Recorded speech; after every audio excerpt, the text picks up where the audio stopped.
Coming up on Temple Update, I'll tell you what Philadelphia team is giving back.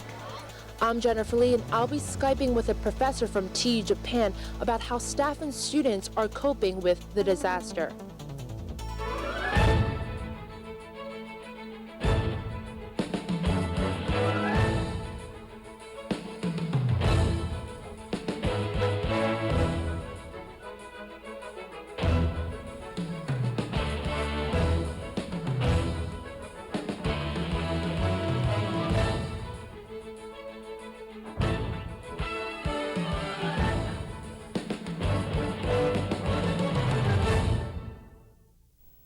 Hello and welcome to this edition of Temple Update. I'm Cherry Gregg. And I'm Dan Koob. We begin Temple Update with the university's reaction to Governor Tom Corbett's state budget proposal.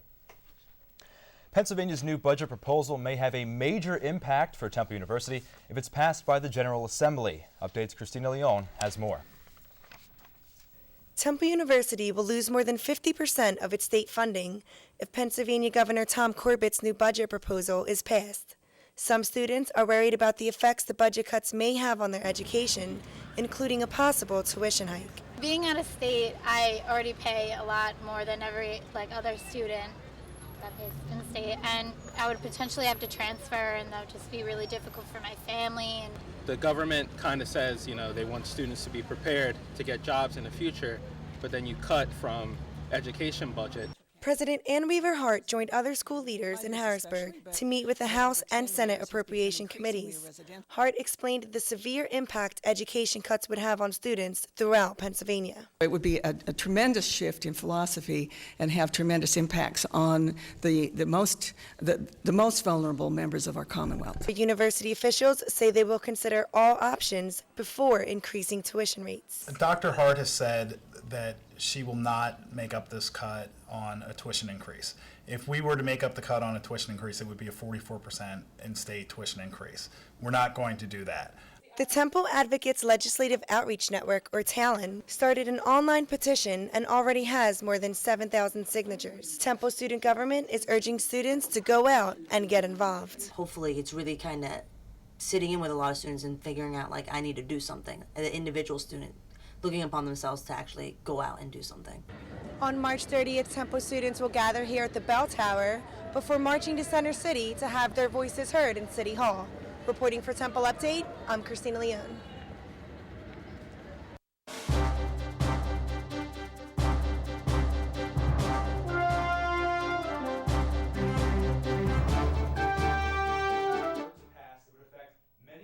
In Pennsylvania. Here's a look at what we could be seeing. Of the four major state universities in the Commonwealth, we may be seeing Penn State losing just over 20% of their educational budget taken away, which is used for faculty salaries and benefits. Pitt may lose over 20% as well. Lincoln University will lose over 11%, and Temple University would be taking a 20% hit, which would count for 10.5% of their overall operating budget. Now, if we take a look at next year's proposed budget report, $1.7 billion would be cut out of the report, specifically from the general fund expenditures, including a sizable drop of over 2% in higher education from 6.8 to 4.6, which comes out to a decrease of over $718 million lost in higher education.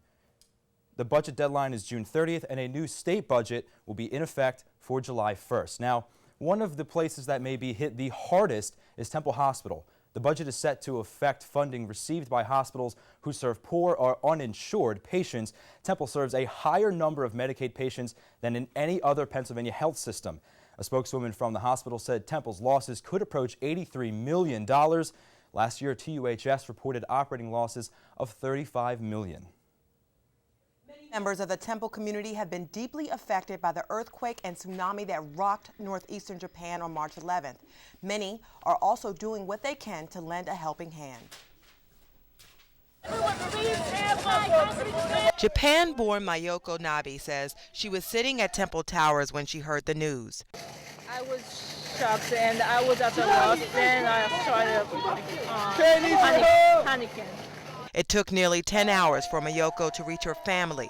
Luckily, they lived many miles from the disaster area and are safe. Now Mayoko, like many other students on campus, wants to help those affected most by the disasters. I live kind of far from Japan. I want to do something. I want to do something for my people. Mayoko and the students of Alpha Sigma Rho raised more than $700 for the Red Cross Disaster Relief Fund, and they plan to raise more. Yes, actually one of our founders is living in Japan right now, and as well my brother-in-law's family is over there.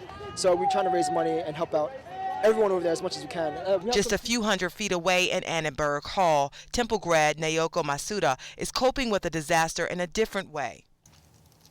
So I was thinking, oh, maybe it would be meaningful to share information, and organize info and translate what's going on, like live. Naoko gathers information about Japan from a variety of sources. She compiles it all on this blog to keep the Temple community up to date and to stay connected with loved ones.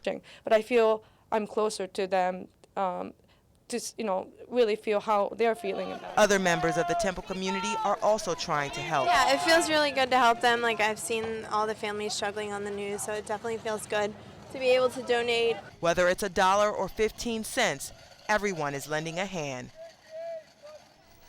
To donate to the American Red Cross Disaster Relief Fund, text Red Cross to 90999. $10 would be charged to your cell phone bill and sent to the Red Cross. This week updates, Jennifer Lee got the opportunity to speak via Skype with Dr. Kyle Cleveland, an associate professor who teaches at Temple's Japan campus. Here's an excerpt of that interview, which was conducted in Update's newsroom.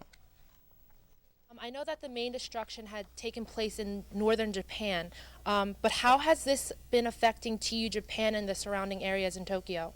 I think what most people would not understand, particularly watching the media, is the earthquake in Tokyo and Yokohama, where TUJ is located.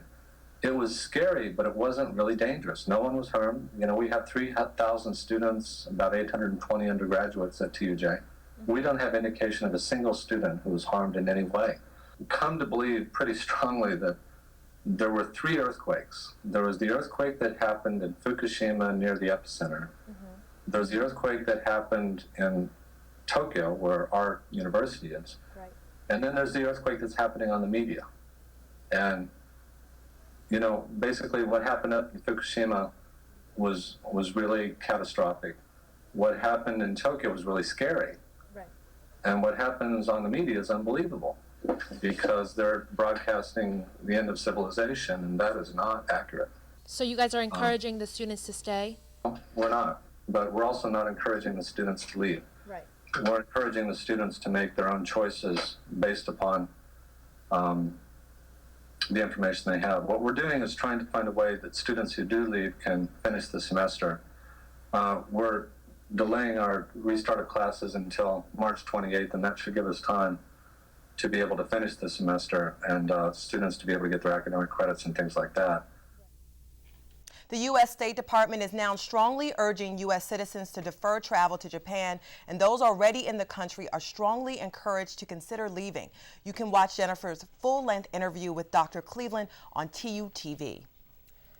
Special Olympics of Pennsylvania puts on many events each year. Updates Jillian Marshall has more on a special clinic held here in Philadelphia.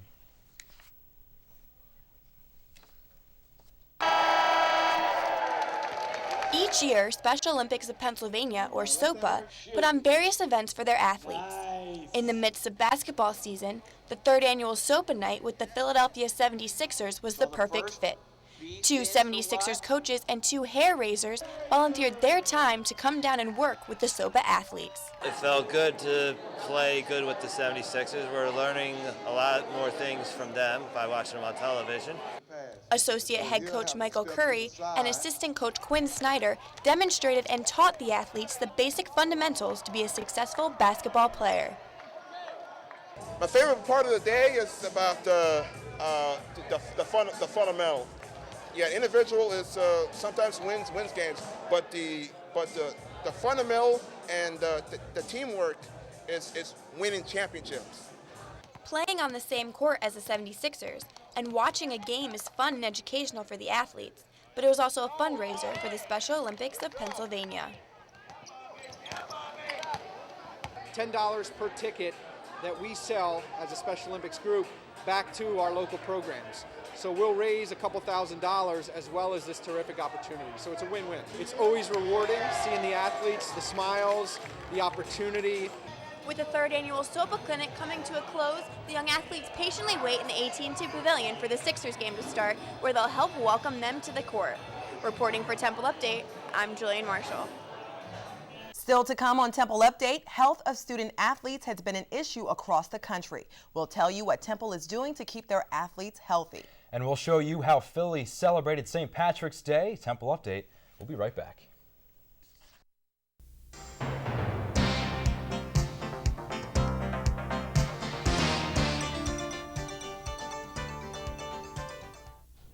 Isabel Garcia is here with this week's health report. She has information regarding matters of the heart. Thanks, Cherry. This is great information for student athletes, actually.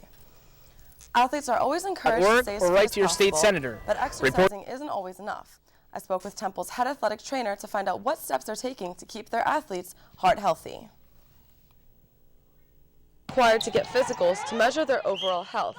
However, this standard examination does not indicate if there are any heart problems.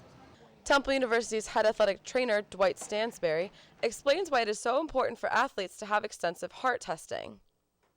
A lot of kids come in and they have things wrong with them that if they were out there doing what we do every day in athletics, would potentially cause them to die. Although cardiac disease among athletes is not a new phenomenon, recent tragedies suggest that thorough heart screenings are necessary. We look at everything and we get a very detailed family history, and then any potential problem, we do a very extensive follow-up on them, and we go by what the doctors say. In order to keep your heart beating, Stansberry gives some tips on how to maintain a healthy heart. Diet, exercise, being aware of what they're eating, staying in good shape. And you know, this is actually really important information because there have unfortunately been 3 student athlete deaths due to undiagnosed heart conditions in the United States. Wow, what a shame. I think it's great that people are taking all precautions. Yeah, absolutely. Thank you, Isabel. Yeah, no problem. Thanks, guys. Well, in honor of St. Patrick's Day, Philadelphia hosted its annual parade, and Brittany Leitner was there. Crowds of people with something green on, Irish dancing in the streets, and the sound of bagpipes in the distance. This could only mean one thing for the city of Philadelphia. I'm here to see the parade. My friends, girlfriends, mom and grandma are on a float. So we came down and checked them out and hang out with my friends. My brother's marching, my father's marching, and my 2 nieces are marching as well. The St. Patrick's Day Parade has been a Philadelphia tradition since 1771. Today's parade brought out vendors, some veteran performers, and spectators from all over the tri-state area. Actually, I marched when I was a kid as well. My father was a police officer. I'm performing with the McDade Cara School. We've been in the parade for so many years. I think this is like my 9th year doing it, and we had a lot of fun with the routine, so it was exciting. And it wouldn't be St. Patrick's Day without a few leprechaun spottings. Older ones, younger ones, and made-out ones, all adding to today's festivities. Definitely brings everyone together. Even if you're not Irish, you can come out here and have fun with everyone around, and you can wear your green and carry your Irish flag. It was a great day. I think the turnout was unbelievable. I mean, a bunch of people, all Philadelphians love to come out for the parade. And it all ends near the Philadelphia Art Museum, where performers showcase their talents for judges to see. Reporting for Temple Update, I'm Brittany Leitner.